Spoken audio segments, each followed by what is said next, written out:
Hey, I'm Jenny McCarthy. You know, being single has its perks, but when it comes to smoking, smelling like an ashtray is not the ideal aphrodisiac. That's what I love about Blu. When I switched to Blu electronic cigarettes, not only did I feel better about myself, I felt the freedom to have a cigarette without the guilt. With Blu e-cigs, there's no tobacco smoke, only vapor.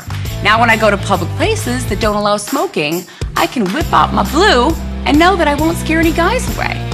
Blu e-cigs have been an absolute savior for me. I'm envied by every smoker who has to leave the party and go outside and smoke. And let's be honest, there is nothing sexy about going outside in the rain or freezing your butt off just to take a puff. Since introducing the first electronic cigarette pack that recharges your e-cigs, Blu has always been about giving you freedom. Freedom to have a smoke when you want, where you want. Now, I have my own prejudices and preconceptions, and the great thing about making Trust Me films is they are often challenged by the facts. Now, at the moment, there is one subject that I am really passionate about, and I'm dying to get to the bottom of.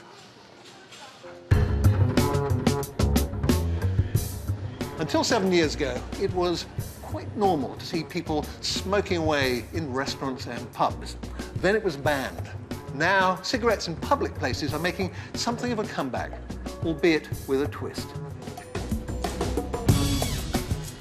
This is vaping, using an electronic cigarette to produce a nicotine-rich vapor instead of burning tobacco. But are they bad for you? In the last 2 years alone, the number of people using them has trebled to over 2 million. They're legal inside most public buildings, and you can even see people vaping in offices. The debates rage about their possible effects on our health. It's a very emotive subject, so I want to look at the evidence from a medical point of view. The first thing to understand is that smoking and vaping are very different. Smoking burns tobacco to release a large dose of addictive nicotine very quickly. But nicotine's not the major problem. Alongside it comes a cocktail of around 4,000 toxic chemicals, increasing the risk of cancer, heart disease, and other serious illnesses. Electronic cigarettes heat up a cartridge of liquid to form a vapor, which can be inhaled instead of smoke. This vapor contains a nicotine hit, along with flavorings and other chemicals. In the UK, there are plans to regulate some e-cigarettes, depending on the nicotine content and the claims made for them.